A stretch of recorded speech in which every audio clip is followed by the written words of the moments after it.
Bonjour à tous, très heureux de vous recevoir tous pour cette nouvelle rencontre du CERU. Question habituelle, est-ce que vous nous entendez bien? Si vous pouvez utiliser le chat pour juste nous signaler si vous nous entendez, nous voyez correctement. On sera aujourd'hui avec Guillaume sur le même ordinateur, ce qui devrait simplifier beaucoup les choses. A priori, vous avez l'air de nous entendre. Je vous rappelle effectivement, puisqu'on vient de revenir sur cette plateforme, alors les plus fidèles retrouvent une plateforme qu'on avait abandonnée depuis quelques mois. Cette plateforme vous permet effectivement d'échanger sur le chat. Et puis, pour poser des questions, je vous invite plutôt à utiliser l'onglet questions qui nous permettra de trier un peu plus facilement les questions au moment où on fera un petit peu ce questions-réponses.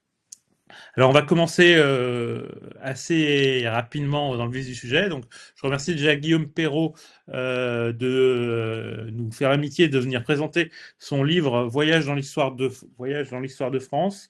Vous recevrez d'ailleurs, je sais que certains d'entre vous l'ont déjà commandé, mais vous pouvez le commander assez facilement dans le mail qui va vous être envoyé en fin de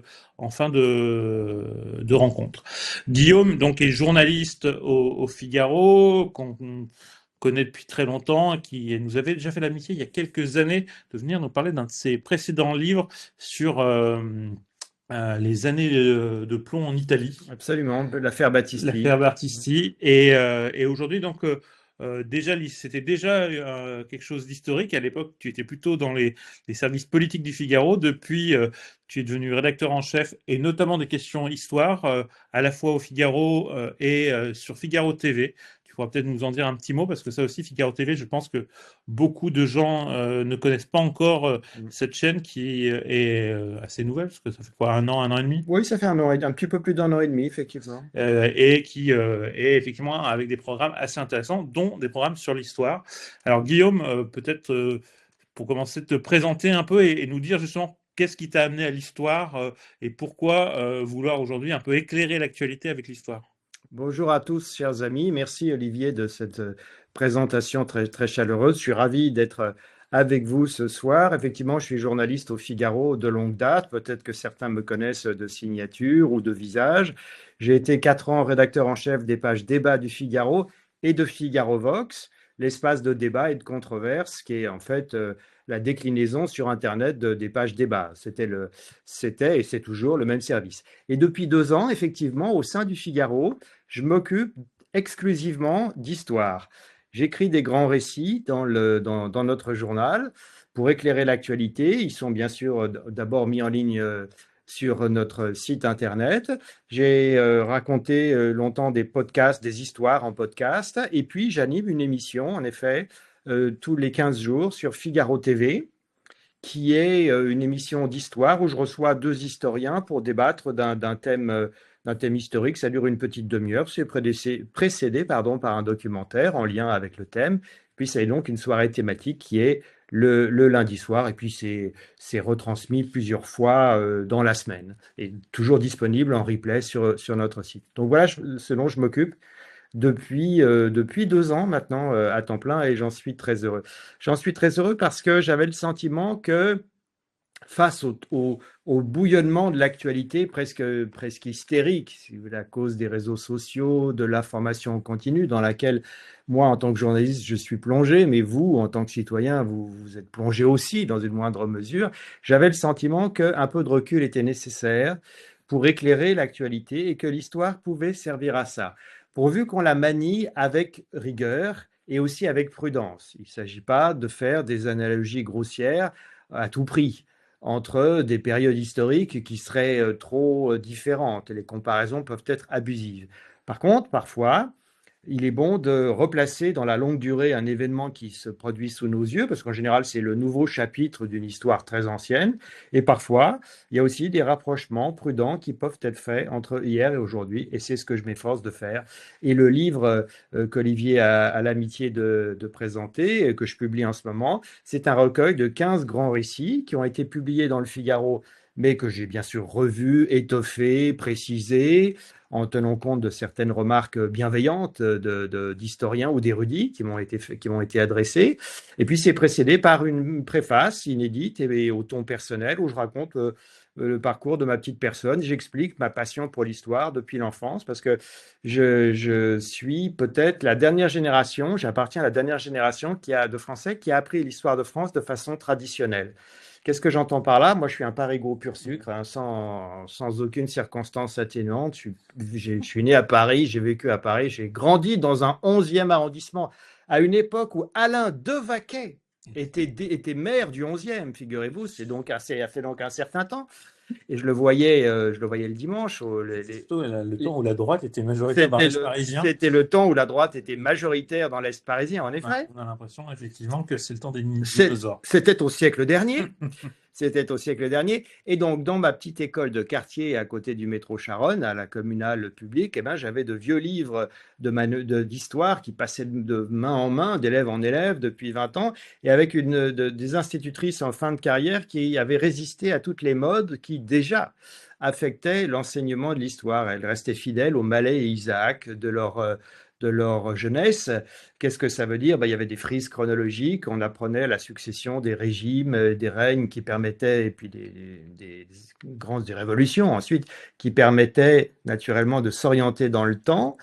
Et on avait encore le sentiment d'une continuité entre le passé et le présent. Globalement, on se sentait copropriétaire de cette histoire de France qu'on nous enseignait. C'est ça le grand trésor que j'ai reçu. On était, grosso modo, j'avais 10 ans, cet aveu me coûte, hein, il restera entre nous, mais j'avais 10 ans au début des années 80. Et j'ai encore bénéficié de cet état d'esprit, de cet enseignement. Plus tard, après coup, je me suis rendu compte que j'arrivais à la fin de quelque chose et qu'après, tout allait changer. Mais enfant, évidemment, je ne mesurais pas la chance que j'ai eue et que, hélas, je crois, mes cadets n'ont pas eu en commençant dans la vie parce que ça donnait un sentiment. Pourquoi une chance? Parce que ça permettait de s'orienter dans le temps, dans l'espace aussi, parce qu'il y avait des cartes de la géographie de la France, c'était encore apprise, la géographie physique. Et ça donnait un sentiment de sécurité. On se sentait bien dans ses baskets. Je ne pense pas idéaliser le passé en disant ça. On se sentait bien dans ses baskets au moment de commencer, de s'éveiller à la vie. Et c'était un grand atout. Alors effectivement, comme tu as dit, il y a 15 récits et peut-être, je vais vous les citer très rapidement, en tout cas quelques-uns, et puis après on va peut-être se concentrer sur deux, trois grands sujets qui sont dans l'actualité, parce que effectivement, ce que je vous disais en introduction, moi, ce qui me marque dans ce livre, c'est qu'à la fois, effectivement, en quelques pages, tu brosses vraiment des époques, mais ces époques, elles résonnent beaucoup avec l'actualité. Et en tout cas, il y a quelques grands récits qui éclairent beaucoup ce qu'on est. Alors, on parle, par exemple, de la faillite de la banque de John Law, épisode qui pourrait nous donner des sueurs froides au moment où on parle de la montée de la dette française. Il y a des choses beaucoup plus fleur bleue pour les amoureux de Marie-Antoinette et de son... je ne sais pas comment on peut dire, parce que justement... Son chevalier servant. Voilà, parce que Fersen, les historiens sont encore assez prudents sur ces relations. Et puis, bien sûr, Napoléon Bonaparte à Gaza, des choses aussi extrêmement concrètes, Paris et la salubrité, et notamment l'invention des poubelles. Mais là, on est quand même sur quelque chose qui est, là aussi reste d'actualité. Et puis, quelques éléments beaucoup plus récents, mais qui, pour moi, sont aussi extrêmement intéressants. On y reviendra peut-être tout à l'heure. C'est notamment sur Georges Pompidou et aussi sur Raymond Aron. Peut-être on conclura sur ces questions-là, sauf si vous avez d'autres questions dans l'auditoire, mais effectivement, la manière dont Raymond Aron, finalement, je le trouve à la fois Cassandre de son temps, mais finalement aussi Cassandre de notre époque, on y reviendra peut-être. Mais pour commencer, puisque c'est le sujet dont on parle depuis 3 semaines de façon intensive et depuis 15 jours encore plus, la montée, on parle beaucoup de la montée de l'antisémitisme, mais surtout aujourd'hui on parle d'un nouvel antisémitisme qui viendrait non pas de l'extrême droite, mais de la gauche, et notamment de LFI. Dans ton livre, tu reviens sur l'antisémitisme de gauche et tu montres que finalement, c'est pas aussi nouveau que ce qu'on en a dit. Alors, est-ce que tu peux nous raconter un peu cette histoire de l'antisémitisme de gauche. Alors, l'antisémitisme, il a plusieurs visages, bien sûr, et il s'est manifesté dans plusieurs familles de pensée. Mais il y en a une dont on parle assez peu, c'est l'histoire de l'antisémitisme de gauche. Or, cette histoire, elle est largement documentée, mais il règne autour d'elle un certain embarras. Or, elle existe depuis 2 siècles, avec des périodes très différentes, plus ou moins aiguës ou plus ou moins latentes et résiduelles, ça dépend des périodes. Pourquoi depuis 2 siècles? Parce que c'est la Révolution française qui émancipe les Juifs en 1791, et puis Napoléon Ier termine ce processus. Ça fait des Juifs, ça fait de la France le pays où les Juifs sont le plus assimilés, le plus intégrés, le plus libre, le plus égaux avec les autres citoyens au début du 19e siècle. Mais c'est aussi le moment où la révolution industrielle commence. Et pour beaucoup, à l'extrême gauche de l'époque, c'est-à-dire les socialistes pré-marxistes dans la première moitié du 19e siècle, le juif va incarner la figure par excellence du bourgeois, en particulier dans le monde de la banque, le monde de la finance, avec la figure des Rothschild, qui va être très fameuse dans la première moitié du 19e siècle. Et on est stupéfait de voir un certain nombre de personnalités, y compris des gens qu'on a l'habitude d'estimer, comme George Sand, tenir des propos extrêmement violents à l'encontre des Juifs. Alors, il y a George Sand, il y a Fourier, il y a Proudhon, un personnage qui avait une grande envergure intellectuelle, qui tiennent des propos vraiment d'une violence. Alors, on est bien obligé de citer quelques phrases pour bien voir de quoi nous parlons, hein. Par exemple, George Sand, elle écrit en 1857, je la cite, dans 50 ans, la France sera juive. Elle veut dire par là elle voit dans cette prédiction une conséquence du triomphe du capitalisme qu'elle déplore, bien sûr. Pierre Leroux, c'est l'inventeur du mot socialiste. Bon, il vitupère ce qu'il appelle l'esprit juif, c'est-à-dire l'esprit de gain, de lucre, de bénéfice. Bon, je ne vais pas multiplier les citations, celles-là sont les plus modérées par rapport à d'autres qui sont encore plus violentes que Proudhon a écrites. Alors, ce ne sont pas toutes les figures de la gauche pré-marxiste qui tiennent ce langage. Le Saint-Simon et les Saint-Simoniens, eux, ils sont pour la révolution industrielle, ils n'ont pas de préjugés contre les Juifs. Louis Blanc, une autre figure de cette famille de pensée, il a rien contre les Juifs. Mais vous avez quand même beaucoup de personnages importants qui tiennent ce discours. Et c'est encore plus vrai à la génération suivante. C'est-à-dire à partir du moment où le socialisme devient marxiste, et vous avez une figure qui fait le lien entre les deux générations, c'est Blanqui. Ce personnage de Blanqui, lui, il vitupère vraiment les Juifs. C'est pas central dans ses obsessions personnelles, mais c'est tout à fait présent. Et c'est quelqu'un qui fait la jonction entre la première génération et la seconde génération de socialistes au XIXe siècle. Eh bien, quand vous regardez les grandes figures de ce qui va devenir le socialisme parlementaire, il n'y a pas de communistes à l'époque encore, hein, évidemment, puisque les communistes ils naissent après la Première Guerre mondiale, au Congrès de Tours en 1920 en France. Eh bien, quand vous regardez les leaders socialistes de la fin du XIXe siècle, quand ils ont des députés, et c'est donc l'extrême gauche parlementaire de l'époque, quand vous prenez Jules Guesde ou Vaillant, ils tiennent des propos d'un antisémitisme extrêmement virulent. Alors on a envie de dire aussitôt, oui, mais heureusement, il y a Jaurès, il a sauvé cette famille de pensée de l'antisémitisme avec l'affaire Dreyfus, lors de l'affaire Dreyfus.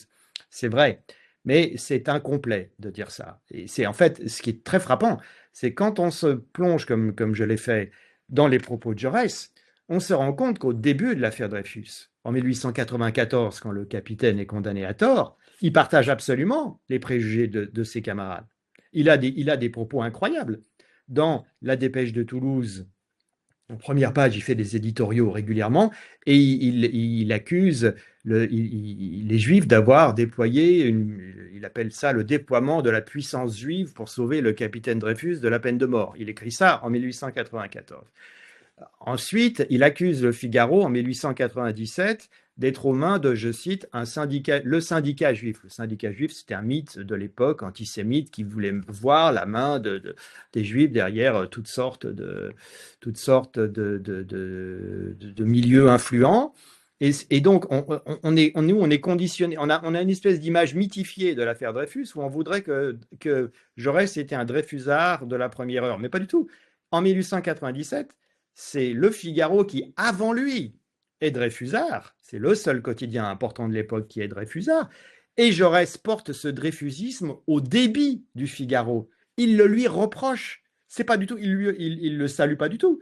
Il le lui reproche comme la preuve que le Figaro est, je le répète, sous l'influence de ce qu'il appelle un syndicat juif. Et ce n'est qu'après le J'accuse de Zola, début 1898, que très progressivement, au cours du premier semestre 98, comme un certain nombre de gens, hein, il n'est pas le seul dans ce cas-là, il va évoluer et va devenir ensuite, en effet, l'ardent Dreyfusard que l'on connaît et dont j'entends pas du tout diminuer le rôle et le mérite. Par contre, j'aimerais qu'on ne passe pas sous silence ce qu'il a dit avant, qui est d'une brutalité, et même parfois, il faut bien le dire, d'une vulgarité, et qu'on n'attend absolument pas de cet homme. Et pour ceux que ça intéresse, je ne vais pas dire à l'oral certains propos incroyables qu'il a tenus dans la presse, dans la Dépêche de Toulouse ou la Petite République, qui était un journal socialiste à l'époque, mais bon, pour ceux que ça intéresse, vous avez tout dans mon livre. Donc, et ensuite, alors après, c'est vrai que l'extrême gauche devient, c'est vrai qu'à gauche, l'antisémitisme cesse d'être de bon ton pendant, à mesure, dans la deuxième partie de l'affaire Dreyfus, pourrait-on dire, il devient résiduel, mais par contre, il ressurgit au Parti communiste dans les colonnes de l'Humanité, dans les années 20, dans leur rapport avec Léon Blum, le leader socialiste. Alors, selon les phases, ils sont polis avec Blum, ou au contraire, ils l'attaquent, y compris en des termes qui sont clairement antisémites, quand ils sont en phase de conflit avec la SFIO. Donc ça n'a jamais disparu, tout à fait, si vous voulez. En tout cas, c'était présent au sein du PCF dans l'entre-deux-guerres, ça dépendait des périodes. Et puis après, évidemment, il y a la grande coupure de la Deuxième Guerre mondiale, du génocide des Juifs, la honte s'abat, à juste titre, sur l'expression d'idées antisémites. Et donc là, ça devient résiduel, sans disparaître tout à fait, parce que vous en trouvez trace, par exemple, chez Jacques Duclos, qui était un des grands leaders staliniens, un des grands dirigeants du Parti communiste français à l'époque de sa gloire. Et il a clairement des propos contre Boris Souvarine, par exemple, qui était un ancien léniniste qui était devenu anticommuniste, et il l'accuse d'avoir choisi le mouvement ouvrier pour faire carrière comme d'autres chez les diamantaires. Il a cette formule dans ses mémoires dans les années 60, et là, clairement, on voit très bien le type de rhétorique qu'il utilise. Et puis, ça se ravive à partir de la guerre des 6 jours, plus au sein du Parti communiste, mais au sein d'une partie, pas toute, mais une partie de l'extrême gauche à partir des années 70. Et c'est ainsi que par étapes, nous arrivons à la situation que nous connaissons. Et comment tu expliques justement qu'ils aient réussi quand même, parce que c'est quand même une histoire qui a été mise entre parenthèses pendant longtemps. On a l'impression que l'antisémitisme était clairement de droite ou d'extrême droite, qu'il n'a jamais été de gauche. Et pourtant, effectivement, dans ton livre, tu donnes des citations qui sont extrêmement violentes. Hein, et comment ça se fait qu'on l'ait oublié totalement, ça? Ça fait partie des informations qui sont avérées, largement documentées, établies, incontestables, mais qu'on n'aime pas dire, et donc qui sont sous-médiatisées. Voilà, on ne peut pas les contester. Tout le monde sait que c'est ben, quand on se plonge dans le sujet. Et donc, on n'en parle pas. C'est entouré de silence, d'un certain silence. Alors, les spécialistes le connaissent. Vous avez des livres là-dessus, mais ça a peu d'écho au sein du grand public. Peu de médias en parlent, et c'est ce qui explique cette différence de traitement que tu soulignes, Olivier. Et si on revient justement sur l'actualité plus récente, est-ce que justement, tu as parlé beaucoup du Parti communiste, etc. On sait que LFI est aujourd'hui parcouru de courants trotskistes, et c'est quoi les relations entre l'antisémitisme et les courants trotskistes? Trotsky lui-même étant juif, mais avec des difficultés à l'assumer souvent. Alors, ce que je peux dire en restant tout à fait factuel, c'est qu'il y a une césure qui est le terrorisme qu'utilisent des groupes armés palestiniens dans les années 70. C'était la grande époque des détournements d'avions, et il y a une date célèbre, c'est 1972, l'assassinat d'athlètes israéliens lors des Jeux olympiques à Munich, ben, vous avez certaines personnalités de l'extrême gauche française, pas toutes, mais certaines personnalités au sein de la Ligue communiste révolutionnaire qui justifient ce qui s'est passé, c'est-à-dire qui justifie le meurtre de ces athlètes, en particulier Edwy Plenel, c'est le cas le plus célèbre. D'autres membres de la direction de la LCR auront une autre position et le feront savoir. Donc il n'y a pas du tout unanimité au sein de la LCR à l'époque sur cette question, mais il y a déjà cette faille, et c'est assez logique parce qu'il y a toujours dans cette famille de pensée une fascination pour la violence. Ils pensent que la violence, ils pensent que la violence va accoucher enfin d'une société plus juste, et ils ont souvent le plus grand mépris dans leur discours, enfin, c'est même leur discours officiel, ça l'était en tout cas à l'époque, pour ce qu'ils appellent la démocratie bourgeoise, qui dénonce comme une fiction et une oppression. Donc, où la justification de la violence a un peu amené à ce type d'apologie.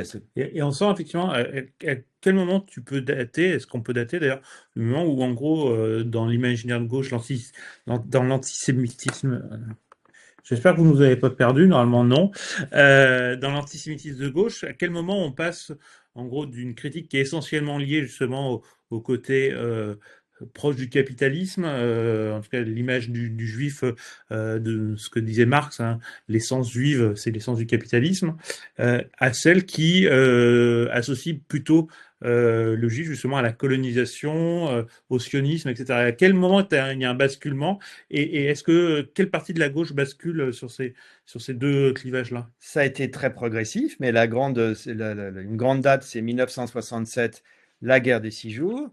Israël, à la surprise générale, écrase ses voisins arabes menant une guerre préventive contre les Égyptiens, les Syriens, entre autres.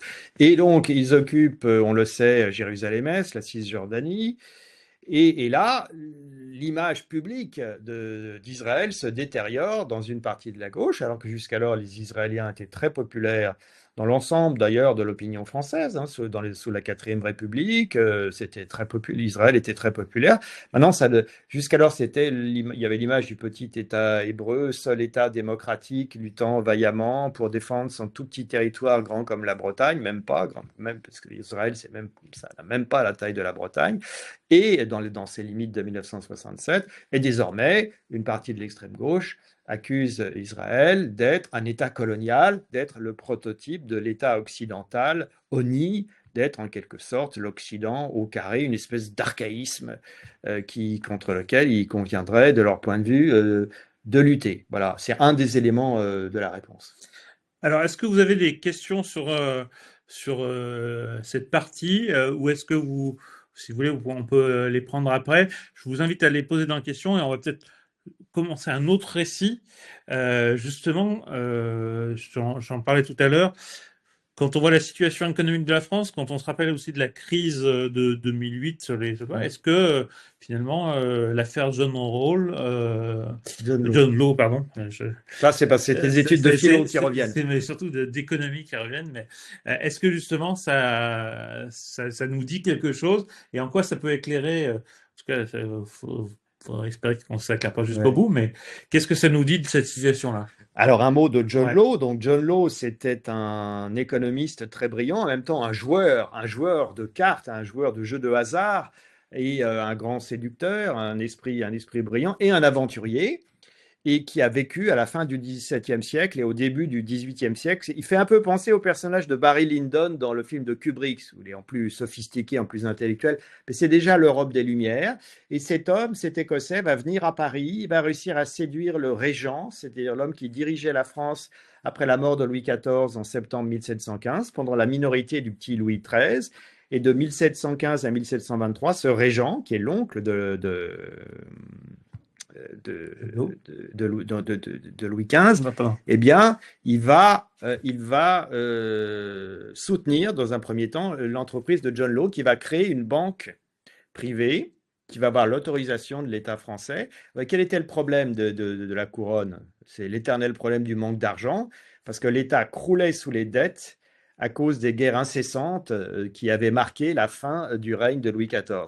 Et la France avait à l'époque un grand problème par rapport à l'Angleterre. C'est que l'Angleterre disposait d'une banque centrale depuis la toute fin du XVIIe siècle, immédiatement après ce qu'on appelait la Glorieuse Révolution de 1688-1689, quand les Stuarts sont chassés et quand le régime devient définitivement parlementaire en Angleterre, les élites britanniques réussissent à créer une banque centrale. La France n'avait pas cet atout. Il n'y avait pas de banque centrale à l'époque.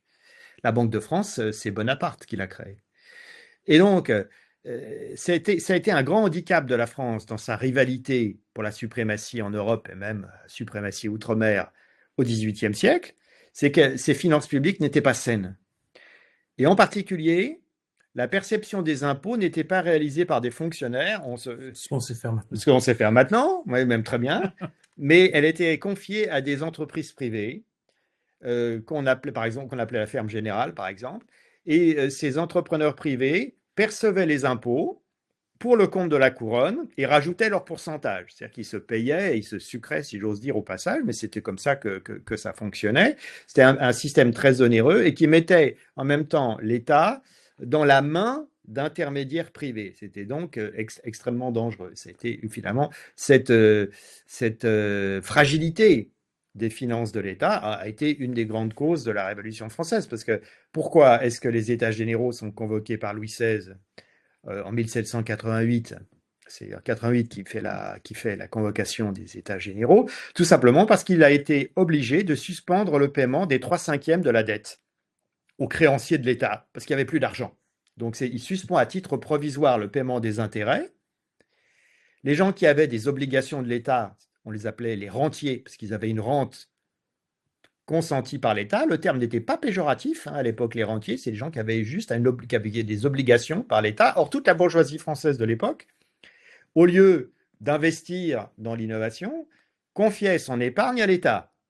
Et donc, ces Français avaient peur que l'État se déclare en banqueroute, parce que c'était une vieille habitude de la monarchie française, quand ça allait trop mal, de faire une faillite totale ou partielle, et donc de spolier ses créanciers.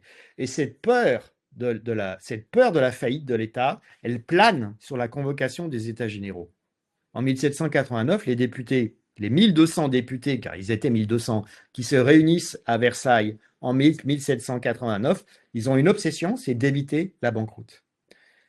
C'est un des éléments intéressants de comparaison avec aujourd'hui. Et donc, tu peux expliquer un peu comment ça s'est passé, justement, cette banque de John Law, alors dans les années 1720, donc au début du XVIIIe siècle, John Law, dans un premier temps, qui était un esprit très brillant, a réussi à assainir les finances de l'État parce qu'en fait, il faisait tourner la machine à imprimer des billets, on lui faisait confiance parce que les billets de banque qu'il créait étaient assis sur une activité économique réelle, sur des actifs réels. Et puis, il a eu la folie des grandeurs. Le régent lui a fait trop confiance, lui a donné quasiment les clés de la Maison France en le laissant accumuler un nombre extravagant de prérogatives. Il y a eu une bulle spéculative qui a été symbolisée par la Compagnie du Mississippi. C'était une entreprise de colonisation de la Louisiane qui à l'époque était française. On attendait des trésors extraordinaires, des richesses de cette colonisation. Il y a eu cette bulle spéculative, elle a été illustrée par la fièvre qui se déroulait rue Quincampoix à Paris, à côté des Halles aujourd'hui. La rue Quincampoix existe toujours. Vous avez peut-être vu un vieux film qui s'appelait Le Bossu, et on voyait les acheteurs et les vendeurs d'actions qui dans la fièvre, s'échangeaient les titres au milieu des hurlements. Et puis vous avez un bossu qui prêtait sa bosse pour les transactions, moyennant quelques écus, parce qu'il paraît que ça portait bonheur. C'était Jean Marais qui jouait le rôle. Et donc, puis finalement, il y a eu cette bulle a explosé. Et beaucoup de gens qui avaient spéculé ont été ruinés. Il y a un exemple célèbre, c'est Marivaux. Marivaux, le célèbre écrivain du XVIIIe siècle, le grand dramaturge, eh bien, s'il s'est mis à écrire, c'est en partie parce qu'il a été ruiné par la banqueroute de l'eau.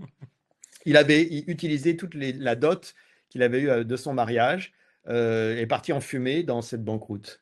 Comme quoi ça a aussi du bon.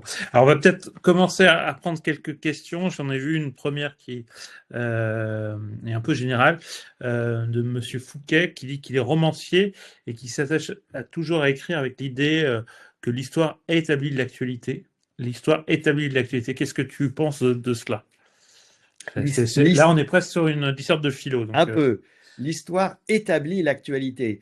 Comment faut-il le comprendre? Je dirais que, encore une fois, je crois qu'il y a deux écueils à éviter. Il ne faut pas plaquer des schémas d'interprétation tirés du passé de façon trop mécanique sur le présent. Parce que si on fait ça, on est aveugle à la spécificité, à la singularité, à la nouveauté de chaque situation que nous vivons. Et il y a eu beaucoup d'erreurs qui ont été commises dans l'histoire parce que les chefs d'État appliquaient machinalement, c'est humain comme réaction, quand on est face à quelque chose qui nous déroute, qui est nouveau, tout de suite on pense au passé, on cherche un précédent, et on essaie d'appliquer une leçon pour faire face au présent. Tu as un exemple en tête Il y en a mille. Par exemple, exemple célèbre, la révolution bolchevique de 1917, vous avez toute une partie de la gauche française qui était convaincue que c'était 1789 qui recommençait en Russie. Alors, ils se sont dit, voilà, les Girondins, ça doit être Kerensky, et puis Lénine, il a l'air très excité, c'est peut-être Robespierre, mais tout ça va se calmer parce que ça s'est passé comme ça chez nous, donc ça va se passer. Ouais, des analogies grossières qui fait qu'on ne comprend pas ce qui se passe parce qu'on cherche à se cramponner au passé. Donc ça, c'est un danger. Mais c'est pas moi qui suis suspect de dire qu'il ne faut pas connaître l'histoire et qu'il ne faut pas s'y intéresser. Simplement, il faut que les rapprochements se fassent de façon quand ils sont justifiés par des analogies vraiment profondes. Sinon, on peut aussi être aveuglé, et nous le savons bien, puisque nous sommes abreuvés de comparaisons entre la France d'aujourd'hui et les années 30. Il paraît que ça serait pertinent, on sait bien que souvent ça ne l'est pas. Et ça prouve bien qu'il peut y avoir aussi un usage rhétorique et politicien de l'histoire qu'il faut éviter. Deuxième question, qui revient un petit peu sur la partie sur l'antisémitisme. Quelle est l'influence des différentes religions sur l'antisémitisme? Alors ça, c'est une question très vaste. Je ne suis pas sûr d'avoir les compétences nécessaires pour y répondre dans l'histoire, est-ce qu'il y a eu des moments complète.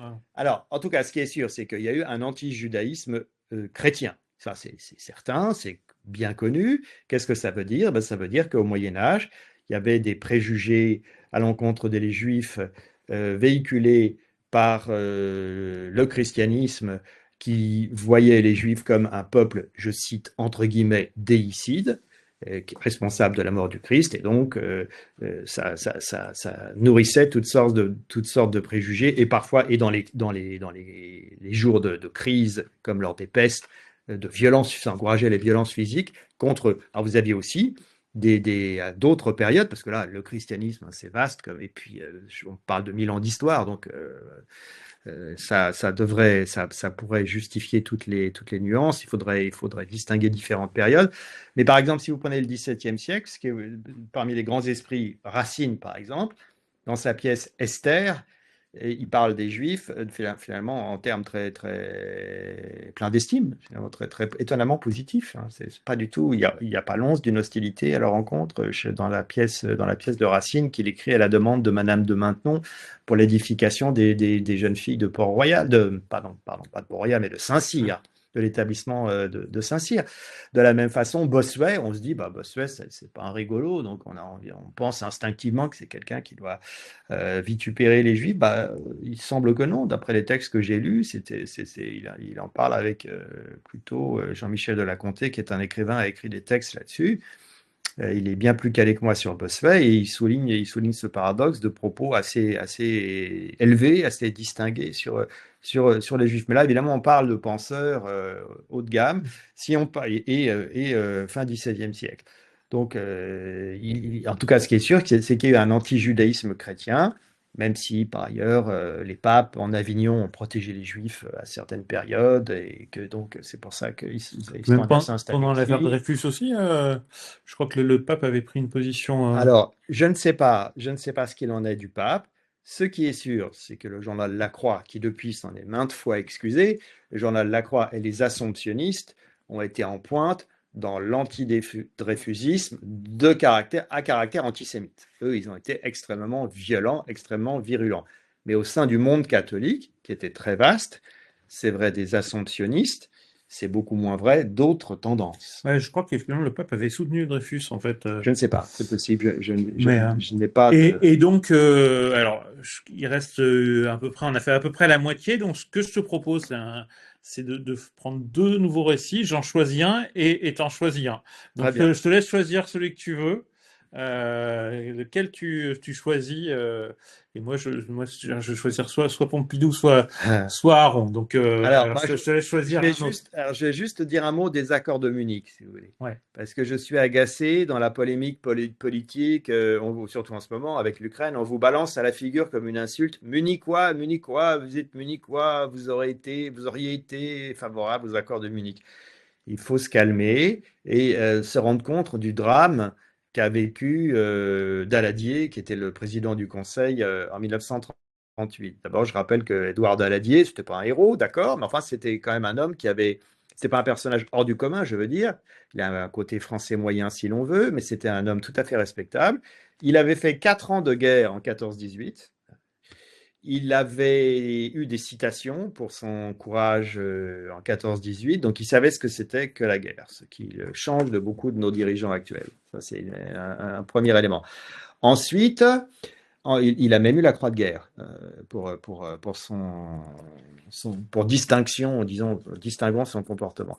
Ensuite, surtout, il faut bien voir que la France avait perdu 1 400 000 personnes en 14-18, que donc la France des années 30, elle vit à l'ombre de la Grande Guerre, évidemment. C'est une France d'enfants uniques, où il y a plus de cercueils que de berceaux, disait-on. C'est-à-dire qu'il y avait une dénatalité importante dans les années 30.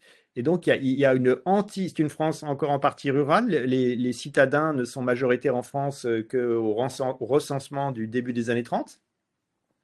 Donc, c'est une autre France qu'il faut essayer de comprendre. Donc, il faut essayer de comprendre la logique et qui est un peu écrasée par le poids qu'elle s'est mis elle-même sur les épaules, son statut de grande puissance vainqueur de 1918, qui était censé évidemment apporter sa garantie à ses alliés d'Europe centrale, puisqu'elle avait, c'est elle, la France, qui avait, avec un peu les États-Unis, porté la Tchécoslovaquie sur les fonds baptismaux, et donc elle avait construit un système d'alliance avec la Tchécoslovaquie, la Yougoslavie et la Roumanie au premier chef, pour essayer d'entourer l'Allemagne et de la neutraliser.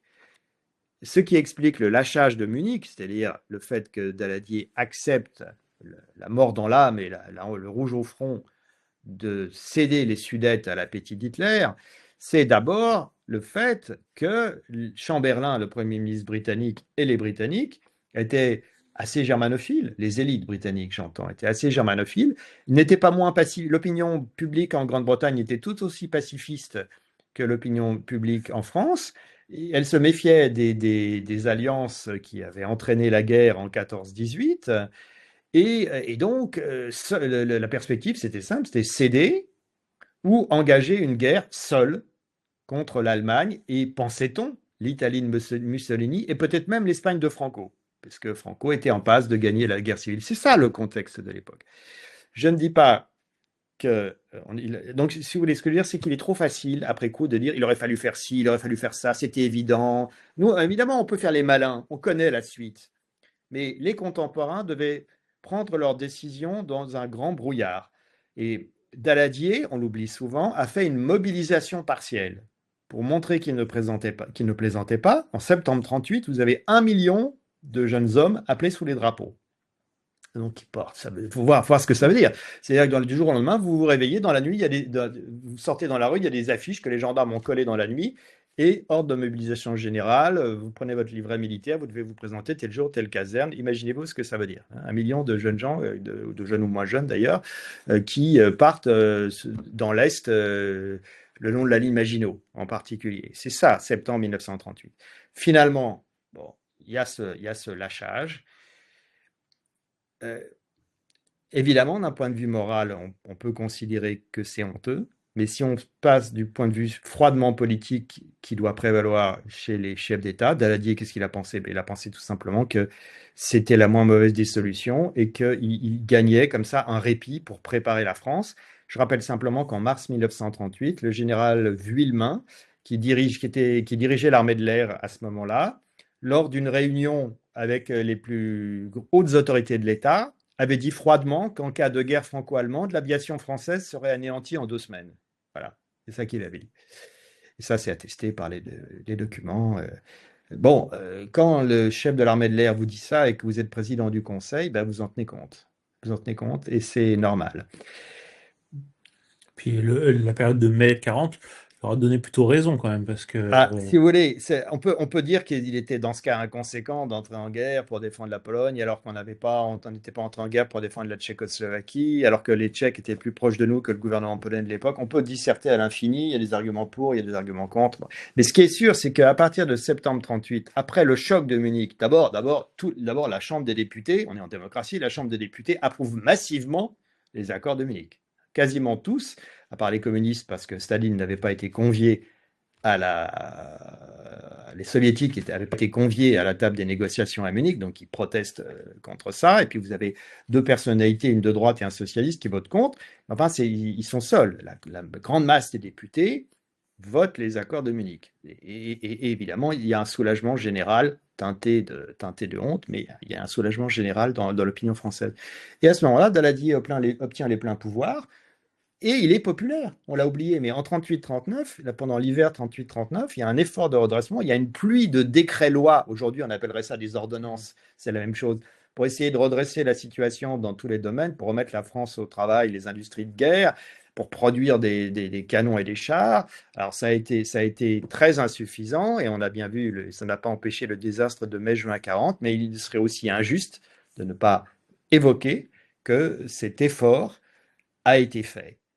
Et il faut se souvenir que dès l'après-guerre, il y a eu une utilisation rhétorique de Munich, de cet épisode traumatisant, pour justifier, pour pousser l'opinion à approuver n'importe quelle intervention militaire. En 1956, il y a la nationalisation de la Compagnie du Canal de Suez par Nasser. Eh bien, dans la presse britannique et la presse française, on compare Nasser à Hitler. On hitlérise Nasser en disant, lui aussi c'est un dictateur, il ne faut pas se laisser faire, il ne faut pas refaire l'erreur de Munich, ceux qui ne sont pas d'accord avec nous sont des Munichois, et donc il faut sauter sur le canal de Suez. Et finalement, ça a été une catastrophe, ça a été un échec politique total, cette affaire de l'intervention militaire au canal de Suez. Donc moi, tout ce que je dis, c'est respectons l'histoire dans sa complexité, ressuscitons le contexte où les choses se sont déroulées et évitons les artifices rhétoriques et les intimidations qui visent avant tout à se donner le beau rôle dans des polémiques faciles. Alors ça donne justement un peu un contrepoint à ce que tu disais déjà. Faut pas forcément calquer l'actualité sur l'histoire. Il faut la regarder avec un peu de recul.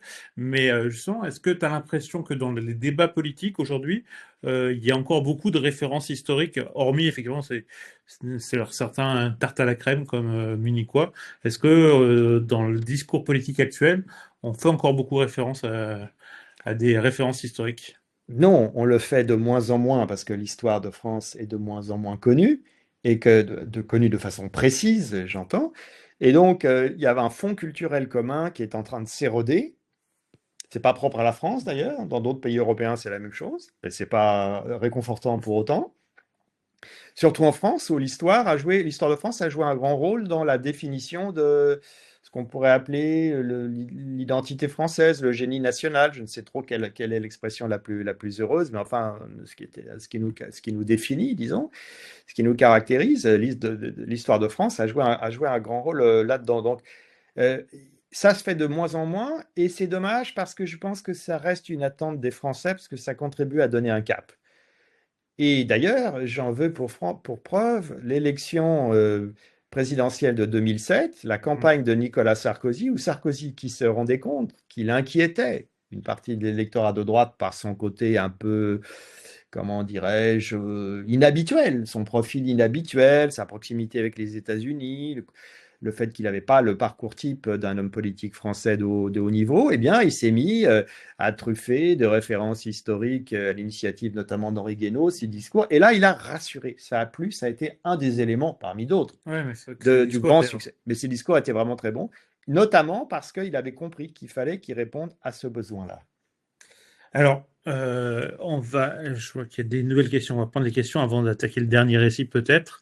Alors, on a encore une question sur la première partie sur l'antisémitisme des intellectuels pendant les Lumières et Voltaire. Et puis, alors, euh, un peu une question un peu générale sur comment on peut aujourd'hui encore transmettre le passé et notamment ce patriotisme qui est né dans l'histoire, dans l'engagement aussi militaire. Comment on peut développer ces choses-là aujourd'hui? Alors, je vais me concentrer sur cette dernière question. Euh, Moi, je suis pour une approche vraiment la plus... Il faut être exigeant en termes de savoir. Et il me semble que de plus en plus, on enseigne l'histoire de façon vague. Mais je- je- il faut enseigner une histoire qui soit rigoureuse, qui soit scientifiquement incontestable, fondée. Donc, je défends absolument pas l'idée qu'il faille enseigner une histoire sainte et dire que tout a toujours été admirable en France et occulter les drames ou les pages sombres de notre passé. Pas du tout. Mais je suis pour un récit national équilibré. D'abord, un récit qui soit toujours national. Et on vitupère cette expression, mais ce que les détracteurs de récit national, du terme récit national, ne supportent pas, c'est pas récit, c'est national. C'est l'idée de la nation qui leur déplaît. Moi, je soutiens que la nation doit continuer son histoire. Il faut que l'histoire de France continue. Et donc, si on enseigne l'histoire de France d'une façon qui la présente évidemment et qui donne le sentiment que c'est un magasin d'horreur, ben vous avez envie de la répudier avec aversion et de vous en détourner. Ce n'est pas satisfaisant. Donc, je plaide pour un récit national équilibré, comme Pierre Nora, l'historien fameux qui s'est exprimé à plusieurs occasions sur ce sujet, qui essaie de trouver un équilibre entre qui exposent de la façon la plus honnête et équitable possible les pages sombres, et qui fasse aussi une part aux, disons, aux pages glorieuses, ou en tout cas aux faits qui peuvent contribuer à l'estime de soi. Mais attention, on peut arriver à l'histoire de France n'a pas une vertu thérapeutique. C'est simplement en étant honnête, sérieux et complet que, par surcroît, on peut atteindre l'objectif qu'évoque un des participants. Mais si vous voulez, s'il faut, Il faut d'abord l'effort de l'apprendre, en fait. il faut absolument l'effort de l'apprendre. Et moi, je pense qu'un peu d'histoire divise et provoque du ressentiment. Si on la connaît superficiellement, avec juste quelques images schématiques. Mais en revanche, dès qu'on se plonge dans l'histoire, vraiment, quand on comprend sa complexité et qu'on comprend comment l'enchaînement des choses, comment des drames ont pu se passer, ça a quelque chose ça a une vertu réconciliatrice. Et justement, qu'est-ce que tu vois du rapport justement des Français avec l'histoire? Parce que on voit qu'il y a beaucoup d'émissions historiques maintenant, que vous avez décidé de monter une chaîne Ouais. aussi histoire et que Euh, toi de te concentrer à l'histoire. euh, Ça veut dire quoi? Il y a quand même une audience qui Bah, est... il y a une soif d'histoire qui est, bien sûr, il y a une soif de racines, et aussi parce que un passé avec lequel on se sentait de plein pied jusqu'à ma génération s'éloigne de nous.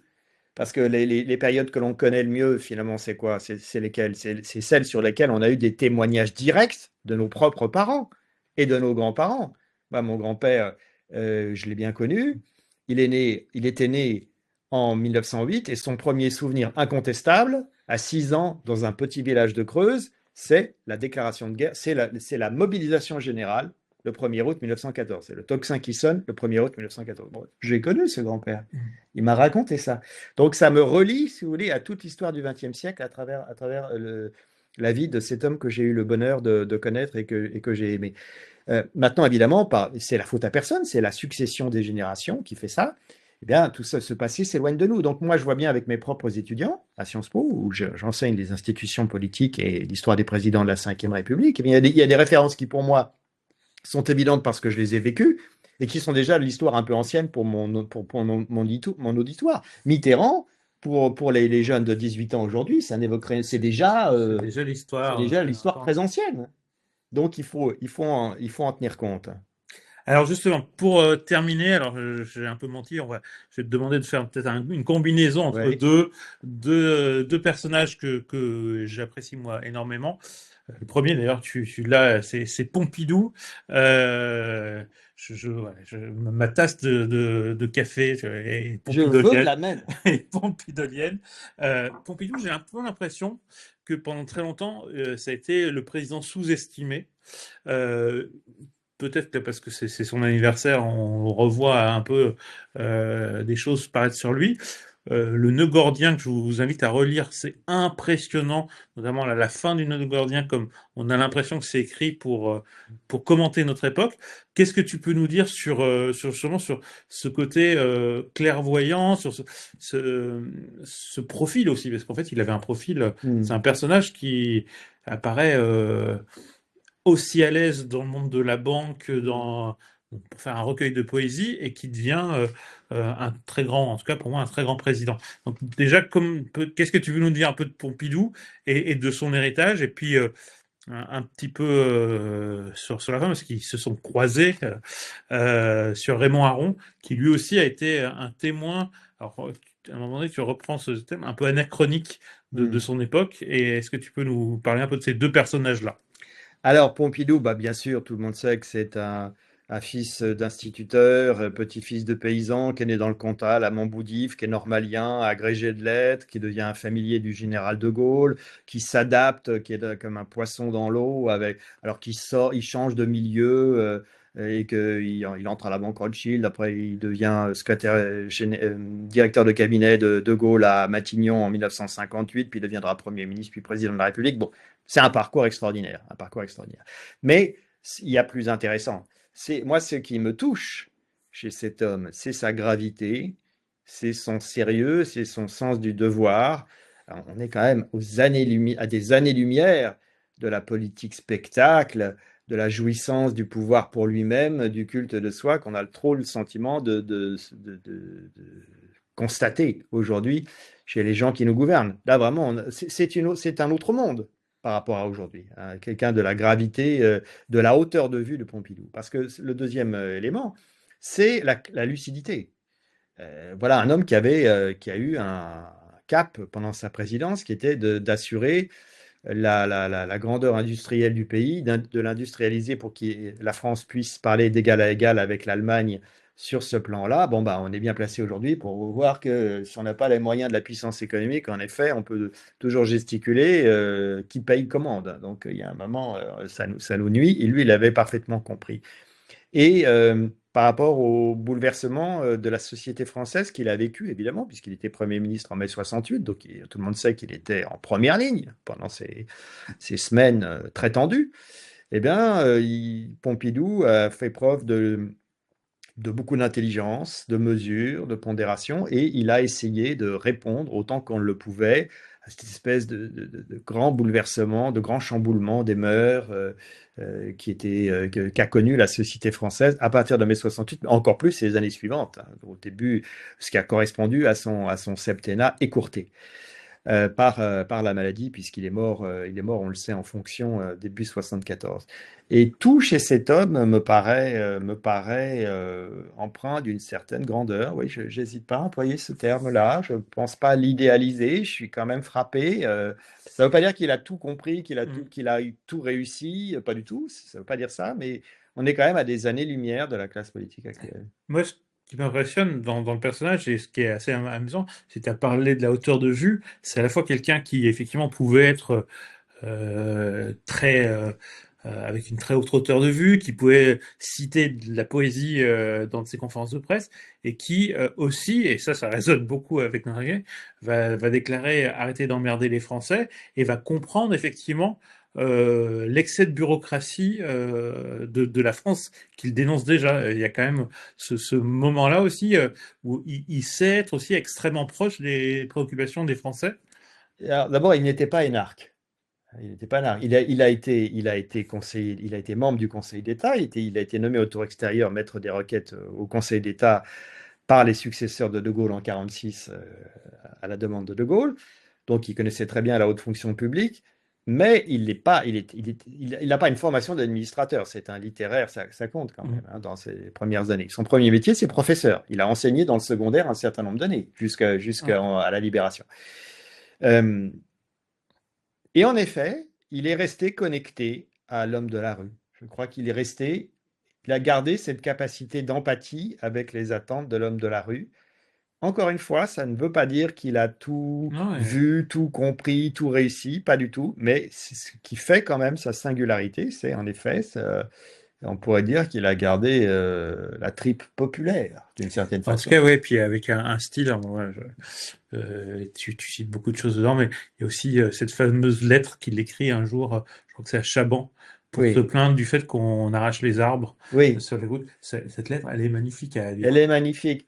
Elle est magnifique. Et ça montre aussi, si vous voulez, c'est un homme qui ne s'est pas contenté de faire des discours et de taper du poing sur la table pour se faire applaudir par les journalistes en disant je veux que. C'est facile de dire Mm. je veux que. Mais si on est un homme d'État, il faut s'assurer que ces décisions soient exécutées et veiller à leur application concrète. C'est beaucoup plus exigeant, c'est beaucoup plus difficile, c'est beaucoup plus ingrat. C'est ce qu'il s'est efforcé de faire, avec un succès varié selon les sujets, mais il s'est efforcé de le faire. Alors, dernier personnage qu'on évoquera ce soir, après, vous en avez beaucoup d'autres, des plus romantiques, on vous l'a dit, et beaucoup d'autres, mais Raymond Aron, qui lui aussi va pas traverser tout le siècle, mais va quand même avoir une vision assez large des événements, avec un regard dont tu parles beaucoup, qui est quand même là aussi assez original par rapport à son époque. Oui, il est né en 1905, il est mort en 1983, Raymond Aron.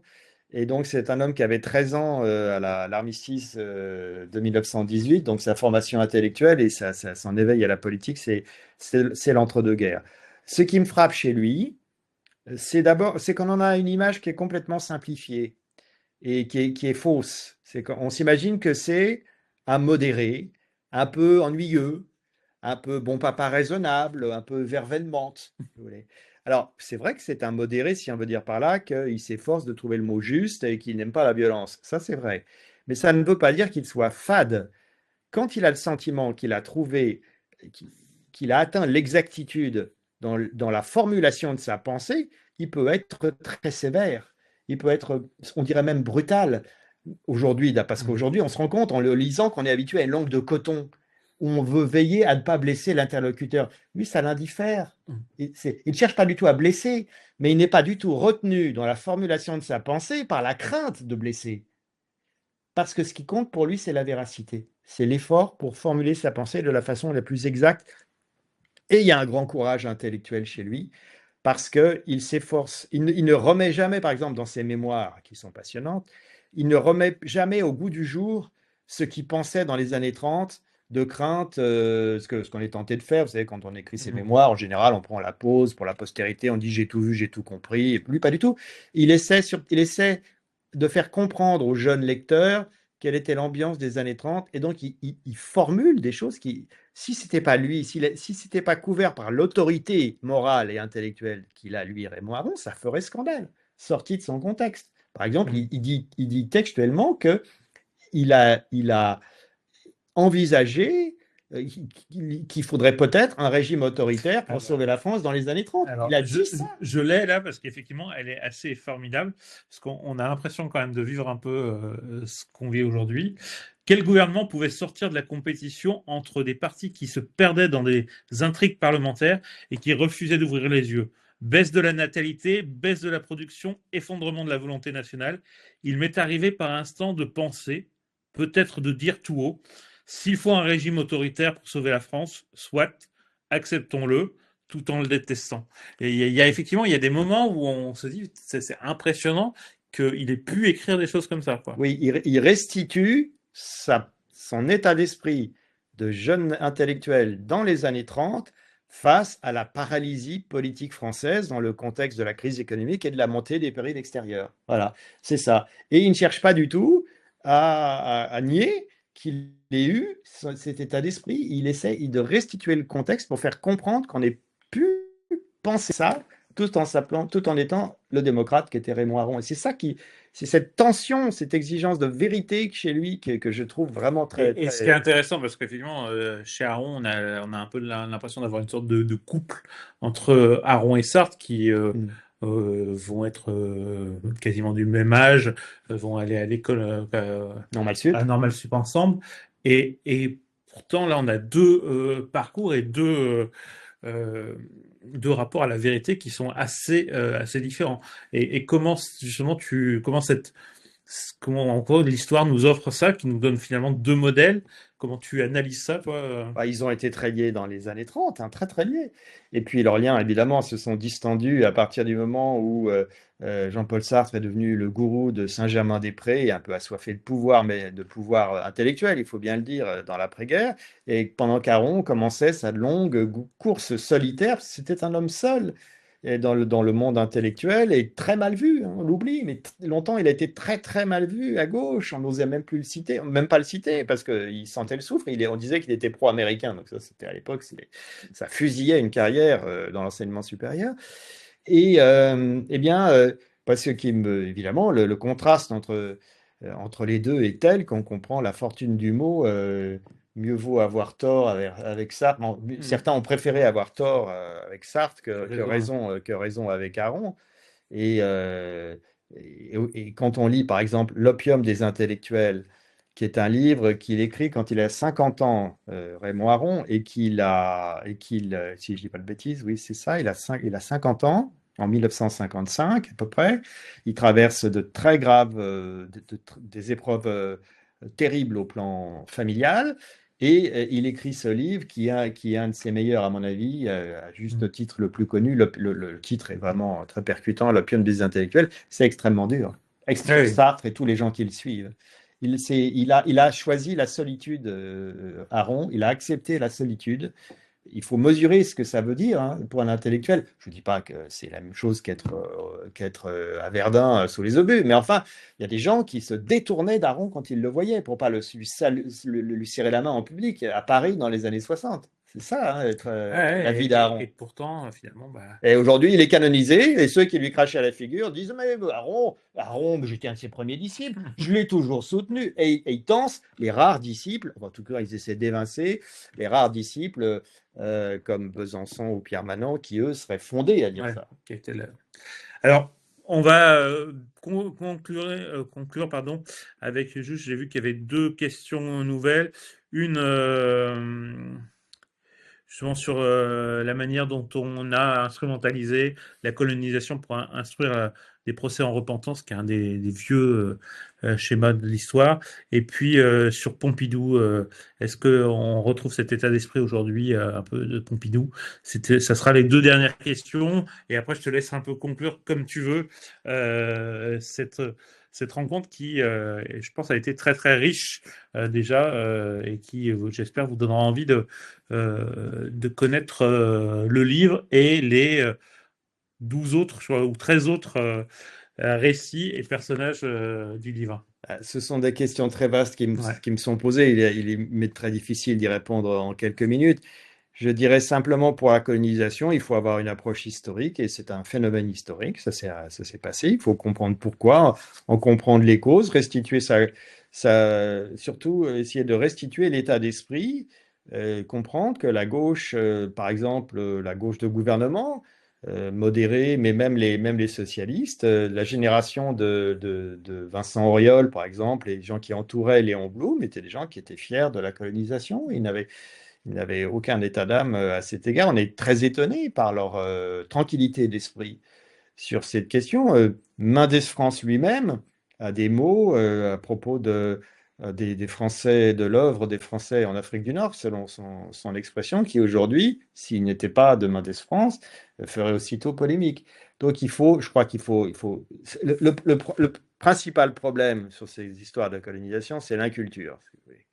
Il faut essayer de ne pas de sortir de l'émotion, de sortir de l'exploitation politique, bien sûr, mais surtout sortir de l'émotion et essayer de comprendre en profondeur ce phénomène historique comme tous les autres. Voilà ce que je peux dire en quelques mots. Trop rapide. Merci en tout cas, Guillaume. Donc, je vous conseille vraiment le livre Voyage dans l'histoire de France. Je vous conseille aussi de le suivre parce que ça, finalement, il y aura sans doute un prochain tome, non? Je le crois. Parce que on voit qu'il y a déjà d'autres récits qui sont nés dans le Figaro et puis avec toutes les rencontres que tu fais. En tout cas, l'histoire de France est effectivement extrêmement riche. Quand elle est bien racontée, elle donne effectivement des clés pour comprendre déjà d'où on vient et l'actualité. Donc, merci beaucoup, Guillaume, pour cette rencontre. Je ne sais pas encore, j'ai vu que quelqu'un a demandé quelle sera la prochaine date exactement. Après, on sera sur un sujet tout autre parce que je pense qu'on sera sur la souveraineté alimentaire. Mais je vous tiens au courant très très rapidement des prochaines rencontres. Merci beaucoup et puis je vous souhaite une bonne soirée.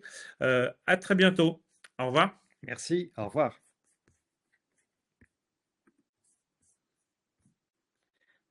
Hop, attends, on va être-